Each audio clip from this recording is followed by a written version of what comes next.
What is going on, my fellow gamers, and welcome to today's video. My name is Torch, and today we are on episode 7 of Farm Wars. We are actually taking a look at one of the most commonly used kelp farms that I found. No, I am not doing a zero-tick farm, and no, I am not doing a flying machine farm. One, I do not like zero-tick farms. They are not capable of being done on Java. They can be done still on Bedrock. And as I stated in episode 1 of the series, flying machines I don't do because they break. If you deload them while they're running, they will break in the midst of your field. Then you have to go back in and reset them, and it just becomes a massive headache. So, the first one is done by Cubfan. It is one of the older versions that was used prior to zero ticking, and I do believe is still used today. This requires quite a bit of materials to make. In order to make this one, you're going to need 150 observers, 150 pistons, 150 redstone dust, just over 22 stacks of building blocks, a stack and 3/4-ish of half slabs, and 9 stacks of glass. Now, what does that actually break down to? I apologize. You're also going to need 3 hoppers and 2 chests for your collection system, as well as 2 water buckets for an infinite water source. The actual breakdown of base raw materials you will have to gather for this farm are going to be 7 stacks and 42 of planks, 23.5 stacks of cobblestone, and 12 stacks of redstone dust, 2.5 stacks of iron, and almost 2.5 stacks of raw quartz. That gets rather expensive. Now, this is actually missing a layer versus what Cub did. So that is an additional 30 quartz, or additional 30 observers and 30 pistons. Now, I wanted to reduce the cost of a kelp farm without using an actual flying machine.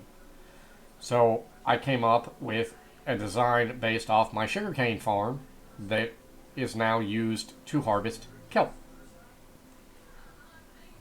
Now, the overall cost of this is going to be 9 stacks of glass, 5 stacks of leaves or non-stickable block, a stack and 8 of pumpkins, 6 hoppers, 12 observers. That is for the Java edition. Bedrock edition, you will need 1. Java users can use the same firing mechanism as Bedrock if you wish. However, you can also increase the 12 observers to up to 24. You will need 2 stacks and 16 of slime blocks, 2 stacks and 31 of redstone dust, 12 sticky pistons, 2 stacks of building blocks, 3 stacks and 16 of half slabs, 12 chests, and the materials down in the lower left are for an etho hopper clock, which is used on Bedrock to fire the farm. You will also need 2 water buckets for an infinite water source. Now, let's take a look at the actual breakdown cost of that. You're looking at 2 stacks and 4 for planks, a stack and 56 cobblestone, a stack and 26 redstone dust, 42 iron, 6 stone, 14 quartz, 6 sticks, of course the 5 stacks of leaves, right around 2 stacks and 16 of pumpkins if you build one of this size, and 20 stacks and 16 of slime balls. I would honestly rather stand in the slime farm and get that in maybe 15 minutes than have to run around the nether, even with a fortune pickaxe, to get all that. Then build an iron farm to get all the iron for the pistons. But that's kind of just me.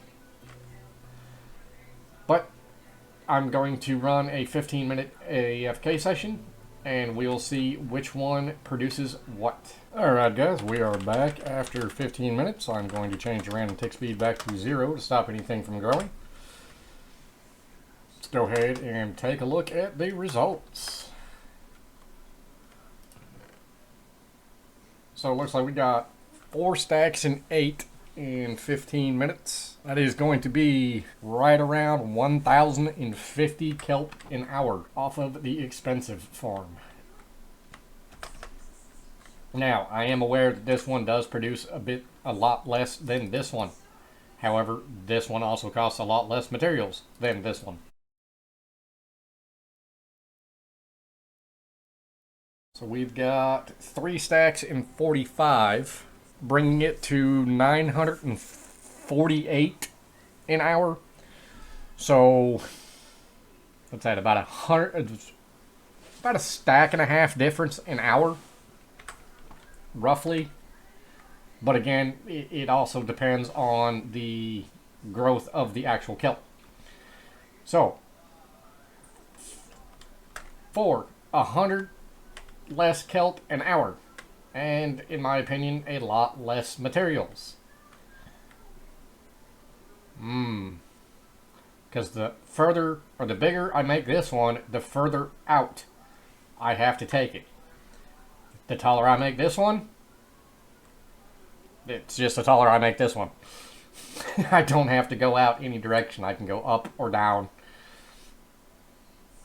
with this one, opposed to having a gigantic fishbowl somewhere in my base. But that's going to be it for this episode, guys. If you found anything in this video to be helpful, or you just wish to see more Farm Wars content, go ahead and hit that like and subscribe button. If you wish to discuss Minecraft, Minecraft forums, or any other game in general, go ahead and join my Discord. I'll leave a link in the description. It's place where you can come and meet other gamers such as yourself. And until next time, guys, we will see you later. Bye for now.